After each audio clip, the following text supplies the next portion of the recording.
नमस्कार दोस्तों, स्वागत है आपका हमारे YouTube चैनल में।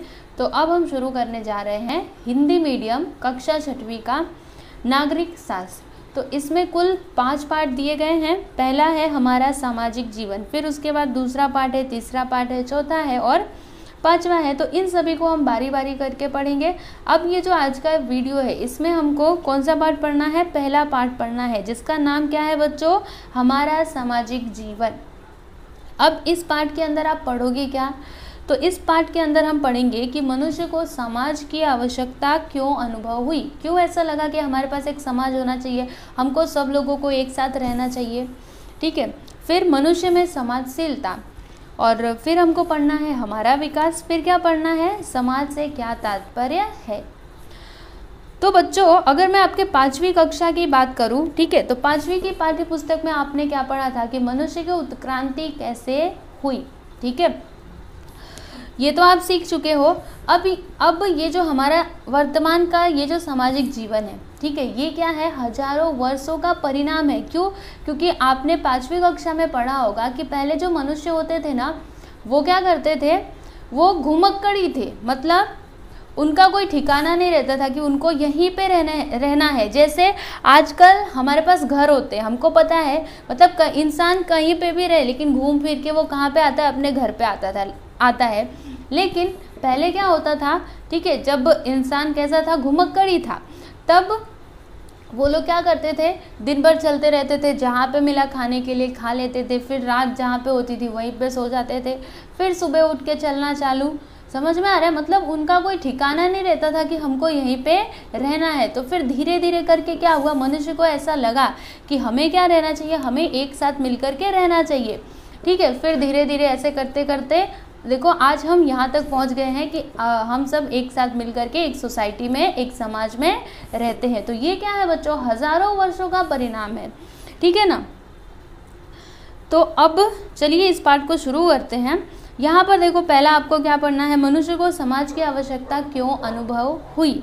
तो बच्चों, अगर मैं आपको बताऊँ तो देखो, व्यक्ति और समाज के विकास के लिए स्थायी व सुरक्षित सामूहिक जीवन आवश्यक है ना। अगर किसी व्यक्ति का या फिर समाज का विकास चाहिए तो हमें सामूहिक रहना पड़ेगा। जैसे समझो कोई सोसाइटी है, ठीक है, तो अब अगर उसका विकास करना है तो अगर जब वो सोसाइटी, पूरा समाज रहेगा तभी तो उसका विकास हो पाएगा ना। कोई अकेले रह रहा है तो वो क्या विकास करे? कुछ नहीं, है ना। तो अगर व्यक्ति या फिर समाज का विकास चाहिए तो मनुष्य को कैसे मतलब कैसे रहना होगा? उसके लिए जो सामूहिक जीवन है, ठीक है, सामूहिक मतलब क्या होता है?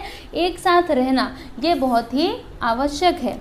घुमक्कड़ी अवस्था में मनुष्य स्थायी व सुरक्षित नहीं था। देखो, जब ये घुमक्कड़ी अवस्था थी, ठीक है, जिसकी मैंने बात की, जब मनुष्य का कोई ठिकाना नहीं था, कोई घर नहीं, कुछ नहीं, तब जो मनुष्य होते थे, वो जो उनका जीवन था, क्या वो सुरक्षित था? नहीं सुरक्षित था। क्यों नहीं सुरक्षित था? क्योंकि वो लोग, समझिए, कहीं पे जा रहे हैं, किसी ने उनको पकड़ लिया, किसी ने उनके ऊपर हमला कर दिया, तो क्या वे सुरक्षित थे? नहीं सुरक्षित थे। समझ में आ रहा है? घुमक्कड़ी अवस्था में मनुष्य स्थायी नहीं था। स्थायी मतलब क्या? उनका कोई एक ठिकाना नहीं था और सुरक्षित भी नहीं था। ठीक है, मेन चीज तो ये है कि वो सुरक्षित नहीं था। समूह में रहने से सुरक्षा मिलेगी, इस बात का बोध होने से मनुष्य संगठित रूप में जीवन यापन करने लगा। फिर कुछ दिन बीते, तब मनुष्य को ऐसा लगा कि अगर हम समूह में रहेंगे तो हमें क्या मिलेगी? सुरक्षा मिलेगी। ठीक है, अगर हम समूह में रहेंगे, कोई विपत्ति आई तो हम सब मिलकर के उसका सामना करेंगे ना। अगर कोई इंसान अकेला है, उसके ऊपर कोई विपत्ति आई तो उसका सामना उसको अकेले करना पड़ेगा। लेकिन वहीं जब उसका पूरा परिवार उसके साथ है तो उस विपत्ति का सब लोग मिलकर के सामना करेंगे।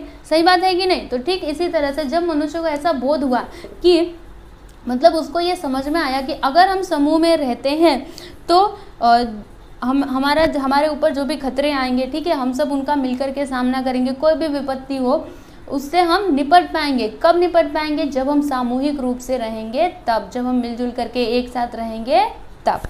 ठीक है, समाज के निर्माण के पीछे यह भी एक प्रमुख प्रेरणा थी। और समाज के निर्माण मतलब ये जो समाज निर्माण हुआ, ठीक है, इसके पीछे यही एक प्रेरणा थी। फिर यह भी एक प्रेरणा थी, मतलब और भी प्रेरणाएं थी, लेकिन इसमें यह भी एक प्रेरणा थी कि उसको यह बोध हुआ कि अगर हम सामूहिक रूप से रहेंगे तो हम कैसे रहेंगे? सुरक्षित रहेंगे। समाज में प्रतिदिन के व्यवहार को सुचारू रूप से चलाने के लिए मनुष्य को नियमों की आवश्यकता अनुभव हुई। अब सुनिएगा, देखो अब समाज तो बन गया, ठीक है, सब लोग एक साथ रहने लगे, लेकिन अगर समाज बनाया गया है तो वहाँ पे नियम भी तो होने चाहिए, है ना। कुछ दिनों तक तो ऐसे चला, लेकिन अब मनुष्य को ऐसा लगने लगा कि अब हमारे पास क्या होना चाहिए, नियम होना चाहिए। अगर हमें समाज को सुचारू रूप से चलाना है, हमको अगर जैसे देखो परिवार भी होता है ना, तो उसमें एक नियम होता है, ठीक है। ऐसा नहीं कि सब लोग अपनी मनमानी करेंगे, फिर तो परिवार पूरा बिखर जाएगा, है कि नहीं। तो इसी तरह से समाज भी होता है। जब व्यक्ति समाज में रहने लगा तो उन लोगों को क्या महसूस हुई कि हमारे पास नियम भी तो होने चाहिए। अगर इस समाज को सुचारू रूप से चलाना है, अच्छे से चलाना है, अगर हमको एक साथ मिलजुल कर रहना है, तो हमारे पास क्या होने चाहिए, नियम भी होने चाहिए, ठीक है। फलस्वरूप रूढ़ियां, परंपराएं, नैतिक मूल्य, नियम और कानून बनाए गए, और जिसका परिणाम क्या हुआ कि रूढ़ियां बनाई गई, परंपराएं, ठीक है ना, अलग अलग जो परंपराएं हैं वो बनाई गई। फिर नैतिक मूल्य, मतलब किसको तुमको क्या करना चाहिए, किसको मतलब क्या नहीं करना चाहिए, ठीक है, ये सारे नियम कानून बनाए गए। ओके, इस कारण मनुष्य का सामाजिक जीवन और अधिक संगठित और स्थायी हुआ, और इसी की वजह से मनुष्य का जो सामाजिक जीवन था वो क्या हुआ, और अधिक संगठित और स्थायी हुआ। समझ में आया आपको इतना? तो आप समझ गए ना कि मनुष्य को समाज की आवश्यकता क्यों अनुभव हुई, क्योंकि घुमक्कड़ी में मनुष्य को ऐसा मनुष्य जब घुमक्कड़ी थे मनुष्य तब वे सुरक्षित नहीं थे, है कि नहीं। एक कोई उनके ऊपर विपत्ति आए तो एक अकेला इंसान उसका सामना कर सकता है, नहीं कर सकता, लेकिन वहीं अगर पूरा समाज है उसके साथ तो कर सकते हैं। तो इसी तरह से मनुष्य को लगा कि हमारे पास समाज होना चाहिए, अगर समाज रहेगा, अगर हम सामूहिक रूप में रहेंगे तो हम सुरक्षित रहेंगे। और फिर जब वो समाज में रहने लगे तो उनको लगा कि हमारे पास नियम भी होने चाहिए, अगर समाज को सुचारू रूप से चलाना है, ठीक है, तो हमारे पास नियम भी होने चाहिए, जिसका परिणाम ये हुआ कि रूढ़ियां, परंपराएं, नैतिक मूल्य, नियम और कानून बनाए गए। ठीक है बच्चों, अब हमको अगला क्या पढ़ना है, मनुष्य में समाजशीलता। तो चलिए देखते हैं यहाँ पर क्या दिया गया है। मनुष्य स्वभावतः समाज प्रिय है, हम सभी को एक दूसरे के साथ, एक दूसरे के पारस्परिक सहयोग से लोगों के बीच रहना अच्छा लगता है। देखो मनुष्य कैसा मतलब मनुष्य का स्वभाव कैसा है, मनुष्य स्वभाव से ही क्या है, समाज प्रिय है, मतलब उसको समाज अच्छा लगता है, हमको एक दूसरे के साथ रहना, ठीक है, एक दूसरे के साथ काम करना, ये क्या लगता है, हमको अच्छा लगता है ना। कोई जैसे हम जब अपने दोस्त के साथ होते हैं, ठीक है, तो दोस्त जो है हमारा वो हमको मदद करता है, हमको कुछ नहीं आता, ठीक है, हमको पढ़ने में कुछ प्रॉब्लम होती है तो हम उसको पूछते हैं, वो हमको पूछता है, तो इससे क्या हमको खुशी मिलती है ना, हमको बहुत अच्छा लगता है जब हम क्या करते हैं, अपने मित्रों से बातें करते हैं, ठीक है। तो इसी तरह से हर एक मनुष्य होता है जिसको समाज प्रिय होता है। सभी के साथ रहना जिस प्रकार आनंद की बात है, वैसे ही वह हमारी आवश्यकता भी है। अब इसको समझिएगा, देखो सभी के साथ रहना हमको बहुत अच्छा लगता है, बहुत आनंद आता है, ठीक है, ये आनंद की बात तो है, लेकिन एक तरह से देखा जाए तो ये क्या है, हमारी आवश्यकता भी है, ठीक है। हमको अपनी आवश्यकताओं की पूर्ति के लिए समाज के ऊपर निर्भर तो रहना ही पड़ता है, क्योंकि अकेले आप हर चीज़ नहीं ला सकते, सही है ना। अभी आगे पढ़ोगे उसके बारे में, तो यहाँ पर यही दिया गया है कि जो समाज है, ठीक है, एक तरह से ये क्या है, हमारी आवश्यकता भी है। हमारी अनेक प्रकार की आवश्यकताएं होती हैं, भोजन, वस्त्र, निवास आदि हमारी शारीरिक आवश्यकताएं हैं। देखिए बच्चों, हमारी कई प्रकार की आवश्यकताएं होती हैं, है ना। अब हमारी शारीरिक आवश्यकताएं कौन कौन सी हैं, तो भोजन, वस्त्र, निवास। सबसे पहला जो मनुष्य है, ठीक है, वो किसके बारे में सोचता है, वो सोचता है हमको खाने के लिए भोजन मिल जाए, और हमको पहनने के लिए कपड़े मिल जाए, और हमारे सिर पे क्या हो, छत हो। तीन चीज़ें तो हर एक मनुष्य चाहता ही है। जब उसके पास कुछ नहीं होता तो सबसे पहले वो क्या सोचता है, ये तीन चीज़ें तो होनी ही चाहिए। कौन कौन सी, रोटी होना चाहिए मतलब भोजन, फिर कपड़े होने चाहिए, और मकान होना चाहिए। तो ये हमारी क्या है, शारीरिक आवश्यकताएं हैं, मतलब इनके बिना हमारा जीवन चल ही नहीं सकता। ये तो हमारी शारीरिक आवश्यकताएं हैं। उनके पूर्ण होने पर मनुष्य को स्थिरता मिलती है, और जब ये तीनों आवश्यकताएं पूरी हो जाती हैं तो हमको एक स्थिरता मिलती है, हमको अच्छा लगता है ना। जब सबसे पहले तो हम यही प्रयास करते हैं ना कि हमारी ये जो तीन आवश्यकताएं ये पूरी हो जाए, उसके बाद हम कुछ सोचते हैं, ठीक है। परंतु मनुष्य के लिए इतना ही पर्याप्त नहीं होता, क्योंकि हमारी कुछ भावनात्मक और मानसिक आवश्यकताएं भी होती हैं। देखो जो मनुष्य होता है ना, जब उसकी ये 3 आवश्यकताएं पूरी हो जाती हैं तो इतना ही उसके लिए पर्याप्त नहीं होता, ठीक है, उसके और भी कुछ आवश्यकताएं होती हैं, जैसे कि भावनात्मक और मानसिक आवश्यकताएं। अब भावनात्मक आवश्यकता क्या है, तो स्वयं को सुरक्षित महसूस करना, ये क्या है, भावनात्मक आवश्यकता है। आनंदित होने पर हमें वह आनंद किसी को बताने की इच्छा होती है ना। जब आप बहुत खुश होते हो तो आप सोचते हो कि हमारी जो खुशी है, ठीक है, इसमें मैं अपनी खुशी किसी को बताऊं। जैसे आप खुश होते हो तो आके अपने मम्मी को बताओगे, पापा को बताओगे। क्यों बताते हो, क्योंकि आपको बहुत खुशी मिलती है, आपको लगता है कि मुझे इस खुशी को मेरे परिवार के साथ मुझे शेयर करना चाहिए, राइट। फिर दुख में लगता है कि कोई हमारे साथ हो। जब आप दुखी होते हो तो आपको ऐसा लगता है ना कि कोई हमारे साथ होना चाहिए, हमारे दुख को बांटने वाला। हमारे परिवार के सदस्यों, रिश्तेदारों और मित्रों के सानिध्य में रहना हमको अच्छा लगता है। अच्छा लगता है ना जब हमारे परिवार हमारे साथ हो, हमारे मित्र साथ हो, रिश्तेदार हो, तो उनके साथ रहना हमको क्या लगता है, अच्छा लगता है। और इन्हीं सारी चीज़ों से जो मनुष्य है ना, इसकी समाजशीलता प्रकट होती है। मतलब इन्हीं सारी चीज़ों से पता चलता है कि मनुष्य को समाज क्या है, प्रिय है। चलिए आगे देखते हैं। तो आगे मैं बढ़ूँ उससे पहले यहाँ पे बोलो और लिखो, इसमें क्या दिया गया है, देखो चित्रकला की प्रतियोगिता में आपको ना प्रथम पुरस्कार मिला है, मतलब आप फर्स्ट आए हो, ठीक है। तो क्या आप उस पुरस्कार को बस अपने तक ही रखोगे या फिर अपने मित्रों सहेलियों को भी दिखाओगे, और फिर आप उनसे बदले में किस प्रकार की प्रतिक्रिया की आशा करोगे, मतलब आप क्या चाहोगे कि वो आपको क्या बोले, ठीक है, और फिर उनकी प्रतिक्रिया पाकर आपको कैसा लगा वो आपको बताना है यहाँ पर। तो सराहना करने पर बहुत अच्छा लगा, देखो यहाँ पे लिखा भी गया है कुछ, तो मतलब आपके ही विचार लिखे गए हैं कि सराहना करने पर बहुत अच्छा लगा, मतलब आपके मित्र ने जब आपको बधाई दी, आपकी सराहना की, अरे अरे आप तो बहुत अच्छे हैं, आप इतनी अच्छे चित्र बनाते हैं, तो आपको ये पुरस्कार तो मिलना ही था। तो ऐसे जब उन्होंने सराहना की तो बहुत अच्छा लगा, अच्छे चित्र बनाने की प्रेरणा मिली। और ये भी हो सकता है आप लोग में से कई लोग होंगे जिनको ऐसा लगेगा जैसे आपको कोई अप्रिसिएट करता है ना, आप कुछ अच्छा काम करते हो, ठीक है, तो आपको आएगा कोई बोलेगा कि आपने तो बहुत अच्छा काम किया, ठीक है। आपके जब खूब वाही होती है तो आपको ऐसा लगता है कि हमें ये काम और भी अच्छे से और मन लगा करके करना चाहिए, ठीक। तुम्हें और क्या लगा इस बारे में लिखो, और आपको क्या क्या लगा उसके बारे में आपको लिखना है, तो ये आप खुद से कर लेना। चलो अब आगे देखो।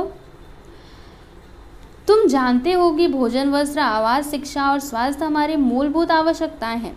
समाज में लोगों के परिश्रम एवं कौशल द्वारा वस्तुएं निर्मित होती हैं। शिक्षा और स्वास्थ्य विषयक सेवाओं सुविधाओं के कारण हम सम्मानपूर्वक जीवन जीते हैं। ये सारी बातें हमें समाज में उपलब्ध होती हैं।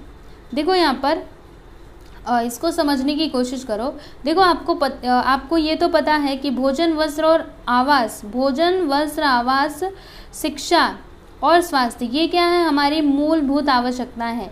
पीछे जो हमने पढ़ा था ना 3, ये तो कैसी आवश्यकताएं थे, शारीरिक आवश्यकताएं थी, ठीक है। अब हमारी मूलभूत आवश्यकताएं क्या क्या हैं, तो ध्यान से समझ लो इसको, क्योंकि इसके ऊपर प्रश्न आ सकता है, ठीक है ना।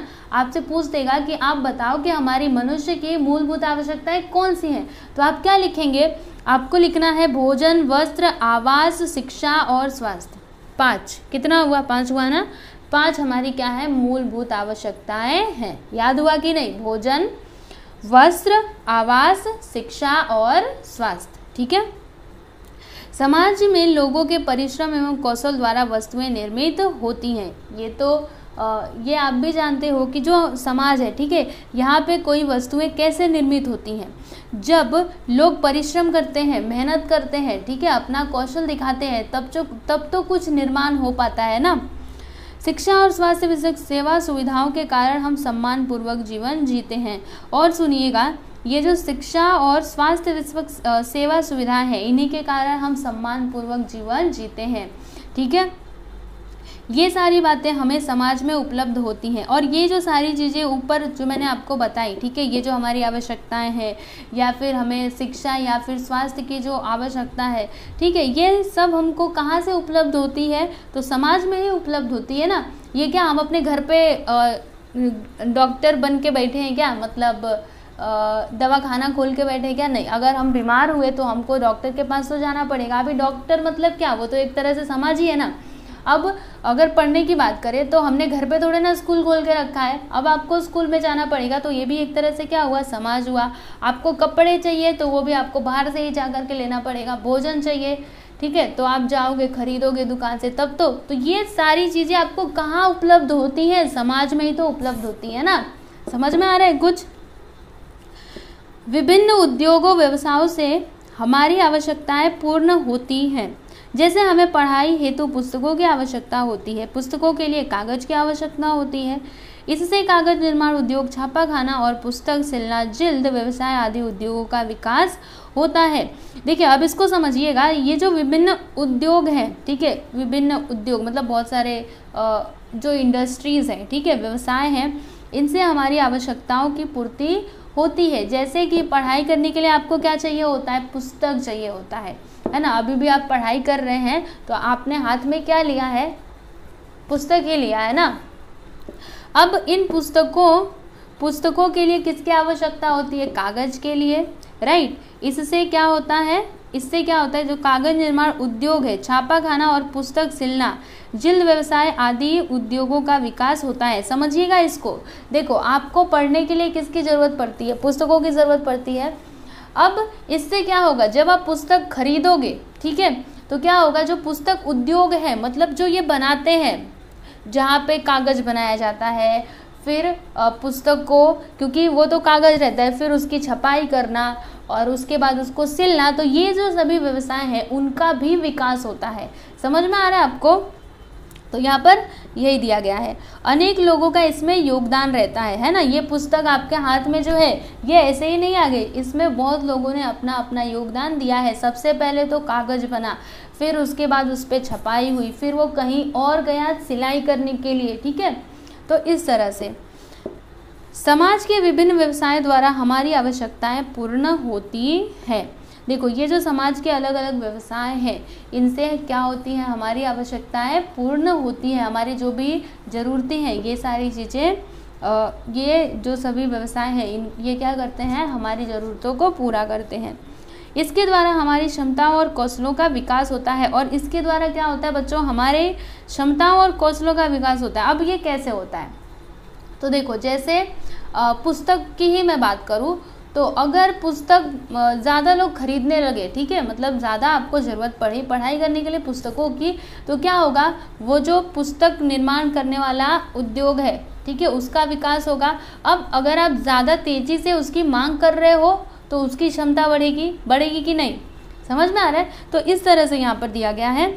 समाज में मूलभूत आवश्यकताओं की पूर्ति होती है। समाज की सुरक्षा, सराहना, प्रशंसा, सहयोग आदि घटकों के लिए हम सभी एक दूसरे पर निर्भर रहते हैं। इसलिए हमारा सामाजिक जीवन परस्परावलंबी होता है। देखिए बच्चों, समाज की सुरक्षा, सराहना, प्रशंसा, सहयोग आदि घटकों के लिए हम एक दूसरे के ऊपर निर्भर रहते हैं, ठीक है। और इसलिए जो हमारा सामाजिक जीवन है ये क्या होता है? परस्परावलंबी, मतलब हम एक दूसरे के बिना रह ही नहीं सकते। हमें जैसे आपको पुस्तक की ज़रूरत है, तो अगर वो उद्योग ना रहे तो आप पुस्तक लाओगे कहाँ से? मतलब अगर आपकी आवश्यकता को पूरा करना है तो आपको समाज की ज़रूरत तो पड़ेगी ही। इसी तरह से हर एक इंसान होता है, किसी का भी एक दूसरे के बिना काम नहीं चल सकता। समझ में आया इतना? अब यहाँ पे अगला क्या दिया है? करके देखो। क्या करके देखना है इसको भी पढ़ लेते हैं, है ना। सुबह उठने के बाद हमें किन किन वस्तुओं की आवश्यकता होती है उनकी एक सूची तैयार करो। उनमें से कम 5 वस्तुओं को बनाने और तुम तक पहुंचाने की प्रक्रिया में किस किस का सहयोग होता है वह ढूंढो। तो ये आप ढूंढना, ठीक है, आपके लिए है। अब हम अगला क्या देखने वाले हैं? हमारा विकास हुआ कैसे, वो हम यहाँ पर समझेंगे। तो देखो क्या दिया यहाँ पे? प्रत्येक मनुष्य में स्वभावतः कुछ गुण और क्षमताएं होती हैं, वे सुप्त अवस्था में होती हैं। समाज के कारण ही मनुष्य के सुप्त गुणों का विकास होता है।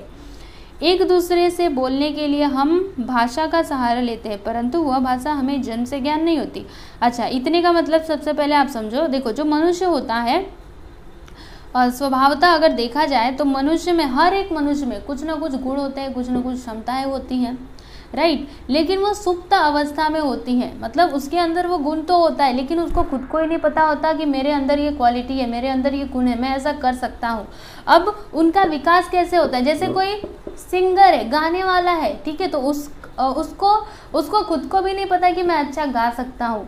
अब उसका विकास हुआ कैसे, ठीक है, वो सिंगर बना कैसे, तो धीरे धीरे जब समाज ने उसको सपोर्ट किया, ठीक है, तो उसके जो घर वाले हैं, ठीक है, उन्होंने उसकी प्रतिभा को पहचाना, समाज ने उसकी प्रतिभा को पहचाना, तब जाके उसको आगे बढ़ाया ना। तो ये वो उतना ऊंचाई तक वो एकदम अच्छा सिंगर कैसे बन पाया, जब समाज का सहयोग प्राप्त हुआ तब। इसी तरह से हर एक मनुष्य के साथ होता है। कोई भी मनुष्य का विकास खुद ब खुद नहीं होता, ठीक है, उसके अंदर की जो प्रतिभा होती है वो तो सुप्त अवस्था में होती है, उसको जगाना पड़ता है। अब उसको जगाता कौन है, तो समाज जगाता है, ठीक है।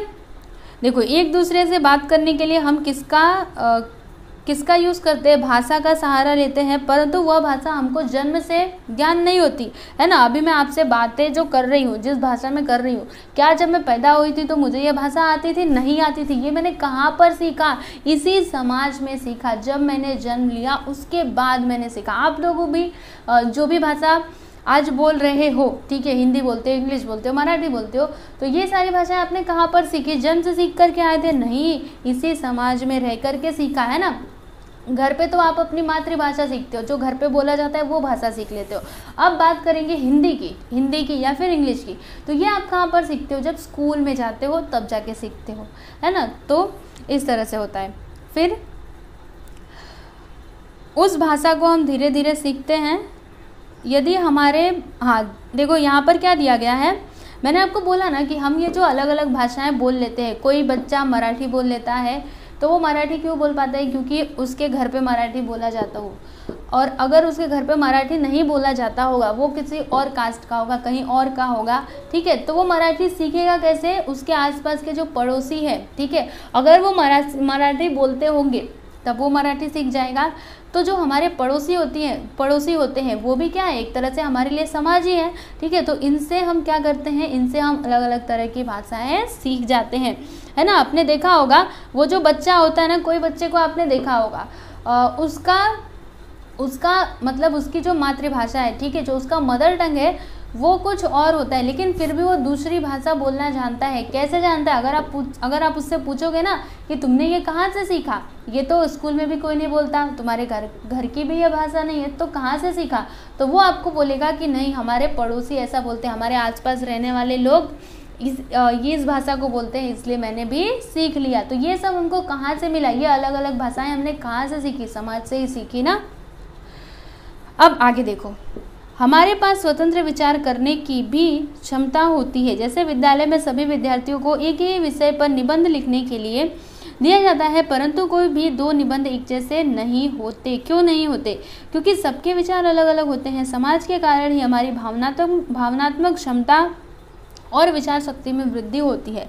समाज के कारण हमें अपने विचार और भावनाएं अभिव्यक्त करने का अवसर मिलता है। देखिए बच्चों, हम जो हैं, ठीक है, हमारे पास स्वतंत्र विचार करने की क्षमता होती है। कैसे क्षमता होती है, स्वतंत्र मतलब हम एकदम फ्रीडम से सोच सकते हैं, ठीक है, ये हमारे पास क्षमता होती है। जैसे एग्जाम्पल ले, उदाहरण ले, तो कक्षा में सभी बच्चों को एक ही विषय पे निबंध दिया जाता है, लेकिन अगर आप उन बच्चों का निबंध उठा करके देखोगे ना, तो आपको कोई भी दो निबंध एक जैसे नहीं दिखेंगे। क्यों नहीं दिखेंगे, क्योंकि सबके अपने अपने विचार हैं, सब लोग अपने दृष्टिकोण से सोचते हैं। समझ में आ रहा है आपको। तो ये सारा जो उसके पास इतना दिमाग आया, ठीक है, ये जो सोचने की क्षमता है, ये सब कहाँ से विकसित हुई, कहाँ से मिला उसको, समाज से ही मिला ना। बस यहाँ पर यही दिया गया है। अब आगे देख लो, समाज के फलस्वरूप मनुष्य के कलात्मक गुणों का विकास भी होता है, और समाज के ही फलस्वरूप मनुष्य के जो कलात्मक गुण है, ठीक है, उनका विकास होता है। जैसे उदाहरण देखेंगे, गायक कैसे बनता है, जब समाज उसको सपोर्ट करता है तब। चित्रकार कैसे बनता है, वैज्ञानिक, साहसी वीर, सामाजिक कार्य करने वाले विभिन्न व्यक्तियों के गुणों का विकास समाज के प्रोत्साहन व समर्थन से ही संभव होता है।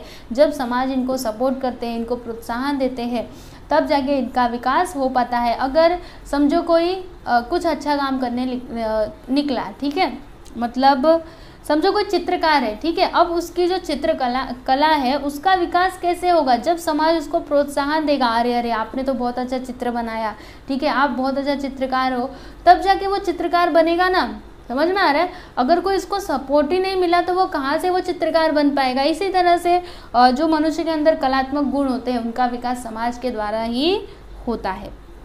ठीक है बच्चों, अब अंत में हम किसकी बात करने वाले हैं, समाज किसे कहते हैं। ठीक है, अभी तक तो हम समाज समाज समाज समाज शुरू से पढ़ते आ रहे हैं, तो अब ये समाज होता क्या है ना। तब से जब से मैंने ये पाठ शुरू किया है इसका नाम ही है समाज। ठीक है, समाज से शुरू है ना इसकी ये पाठ।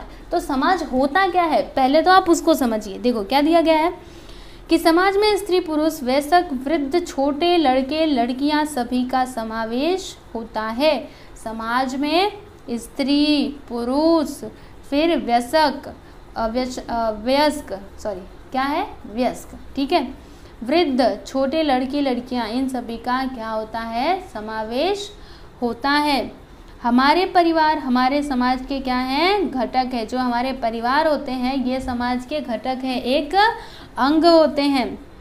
हमारे समाज में विभिन्न गुट संस्थाएं संगठन होते हैं, और समाज में क्या क्या होते हैं, विभिन्न गुट होते हैं, संस्थाएं होती हैं और संगठन होते हैं। लोगों में पारस्परिक संबंध व्यवहार, उनके बीच के आदान प्रदान आदि का समावेश समाज में ही होता है। देखो जो लोगों में पारस्परिक संबंध है, एक दूसरे के साथ बातें करना, उनके साथ व्यवहार करना, किसी की मदद करना, ठीक है, तो ये जो सभी आदान प्रदान होते हैं इनका समावेश समाज में ही होता है। मनुष्यों के जत्थे या भीड़ को समाज नहीं कहते, बल्कि जब किसी समान उद्देश्य को पूर्ण करने के लिए लोग एकत्रित आते हैं तब उनका समाज बनता है। अब समाज के बारे में तो मैंने आपको इतना बता दिया, लेकिन आप ये मत सोचना कि बस व्यक्तियों के भीड़ या फिर बहुत सारे लोग उधर खड़े हैं हमने बोल दिया उसको समाज। नहीं नहीं, ये समाज नहीं होता, ये तो भीड़ होती है, इसको थोड़े ना समाज कहते हैं। समाज क्या होता है, जब किसी एक उद्देश्य की पूर्ति के लिए सारे लोग क्या हो जाते हैं, संगठित होते हैं, तब जाके समाज बनता है। ठीक है ना, तो समाज को आप एकदम अच्छे से समझिएगा क्योंकि आपके पेपर में ये प्रश्न आ सकता है। ठीक है, वैसे यहाँ पे प्रश्न दिया गया है, आप देख सकते हो। ये पाठ पढ़ने के बाद ना जो प्रश्न उत्तर है ना इनको तो आप खुद से भी कर लोगे। चलो आगे देखो, भोजन वस्त्र आवास और सुरक्षा जैसी आवश्यकताओं की पूर्ति के लिए हमें समाज में स्थायी शासन व्यवस्था निर्माण करनी पड़ती है। अभी जो हमने ऊपर पढ़ा वही दिया गया है। देखो अगर हमको भोजन वस्त्र आवास और सुरक्षा चाहिए, ठीक है, तो इन जरूरतों को पूरा करने के लिए हमें समाज में स्थायी शासन व्यवस्था निर्माण करनी पड़ती है कि हमें समय पर मतलब जब हमको ज़रूरत हो तो हमको वस्त्र मिल सके। इसके लिए क्या करनी पड़ती है, हमको एक स्थायी शासन व्यवस्था निर्माण करनी पड़ती है। मतलब खाली वस्त्र ही नहीं, कोई भी चीज़ की अगर आपको आवश्यकता है तो शासन व्यवस्था तो होनी चाहिए ना, बिना शासन के थोड़े ना कुछ हो पाएगा। जैसे हमारा देश भी है तो इसके लिए एक कानून बनाया गया है, बिना कानून के अगर हमारा देश हो तो जिसको जो मन करे वो वही करेगा, है ना। तो एक कानून कहीं पे भी अगर आपको, जैसे कोई कंपनी भी होती है, ठीक है, कोई कंपनी है बड़ी सी, तो उसमें भी क्या होते हैं, नियम कानून होते हैं कि किसको क्या करना है, किसको क्या काम करना है, किसको कहाँ पर बैठना है, किसको कहाँ पर उठना है। ठीक है, तो ये सारे नियम बहुत ज़रूरी होते हैं और होने भी चाहिए, और लगभग सारे जगह तो होते ही हैं, है ना। अब आगे देखो, समाज के बिना व्यवस्था के बिना क्या है यहाँ पे, व्यवस्था के बिना समाज के दैनिक व्यवहार पूर्ण नहीं हो सकते, और अगर व्यवस्था नहीं रहेगी तो जो समाज के दैनिक व्यवहार है ये पूर्ण नहीं हो सकते। दैनिक व्यवहार मतलब क्या, जो रोज की एक्टिविटी है, ठीक है, जो भी क्रियाकलाप है ये पूरे नहीं हो सकते। समाज का अस्तित्व बने रहने के लिए व्यवस्था का होना आवश्यक है। अगर आप चाहते हो कि समाज का अस्तित्व बना रहे तो व्यवस्था होना बहुत ही जरूरी है। जैसे अनाज की आवश्यकता पूर्ण करने के लिए खेती करना आवश्यक है। जैसे उदाहरण भी देखेंगे, देखो अगर आपको भोजन चाहिए तो खेती करना आवश्यक है। अगर समझो किसान ने खेती की ही नहीं, खेत में कुछ उगाया ही नहीं, तो आपको भोजन मिलेगा कैसे। तो ये व्यवस्था होनी चाहिए ना कि समय पे खेती की जाए तभी तो हमको भोजन मिल पाएगा। फिर खेती से संबंधित सभी कार्यों को पूर्ण करने के लिए विभिन्न संस्थाओं का निर्माण करना पड़ता है।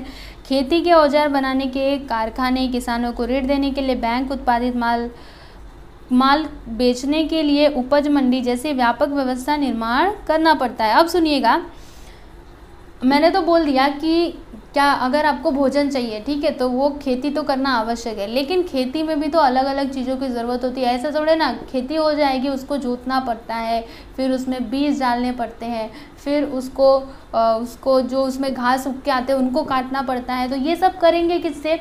उनके लिए, मतलब उसके लिए औजार भी तो चाहिए ना। आपने देखा होगा खेत में लोग औजार लेकर के जाते, ठीक है, उनके पास हंसुआ होता है, ठीक है, हंसुआ किसी को समझ में नहीं आता होगा, लेकिन गांव में ऐसे काटने के लिए होता है, ठीक है, फिर एक घास निकालने के लिए होता है, ठीक है। तो ये सभी जो औजार हैं ये कहाँ पर बनते हैं? उद्योगों में बनते हैं। तो ये भी एक व्यवस्था है ना। उद्योग में अगर वो औजार बनेंगे ही नहीं तो खेती कैसे होगी, ठीक है। तो ये सारी चीज़ें कैसे होती हैं? एक व्यवस्था के कारण होती है। वो व्यवस्था निर्माण है कि उनको खेती करना है, उनको औजार बनाने हैं, ठीक है, इसके कारण हमको भोजन भी मिल पाता है समय पर। ऐसी विभिन्न व्यवस्थाओं द्वारा समाज को स्थिरता प्राप्त होती है। और ये जो विभिन्न व्यवस्थाएं हैं, ठीक है, यहाँ पे तो हमने 2 ही व्यवस्था की बात की, लेकिन और भी व्यवस्थाएं हैं। इसके द्वारा क्या होता है, जो समाज है इसको स्थिरता प्राप्त होती है, मतलब समाज जैसा बना रहता है, ठीक है। अगले पार्ट में हम भारत की सामाजिक विविधता का परिचय प्राप्त करेंगे। अब जो हमारा अगला पार्ट है इसमें आपको क्या पढ़ना है? भारत की सामाजिक विविधता, हमारे देश में कौन कौन सी विविधताएं हैं इनके बारे में हम जो हमारा अगला पार्ट है, ठीक है, उसमें पढ़ेंगे। अब यहाँ पर मैं बात करूँ अगर स्वाध्याय की, तो बच्चों देखो स्वाध्याय बहुत ही आसान है, ठीक है। मुझे नहीं लगता आप लोगों के लिए ज़्यादा प्रॉब्लम होगी, क्योंकि अगर आपने ये पार्ट ध्यान से पढ़ा है, सब कुछ अच्छे से समझा है, तो इसका जो प्रश्न और उत्तर है ना ये आप खुद से कर सकते हैं। तो खुद से ट्राई करना, अगर नहीं आए, ठीक है, आप खुद से ट्राई करो करने का। अगर नहीं आए तो कमेंट करके बताओ, फिर मैं आपको प्रश्न उत्तर भी बता दूँगी। ओके, तो यहीं पे हमारा ये पार्ट क्या हुआ? पूरा हुआ। अब जो हमारा अगला वीडियो होगा उसमें हम दूसरा पार्ट पढ़ेंगे, जैसा कि मैंने आपको पहले भी बताया है, ठीक है। तो अगर आपको ये वीडियो अच्छा लगे तो लाइक करना, क्वेश्चन आंसर चाहिए, मतलब प्रश्न और उत्तर चाहिए तो कमेंट करके बताना। ओके, चैनल पर नए हैं तो सब्सक्राइब करना। Thank you.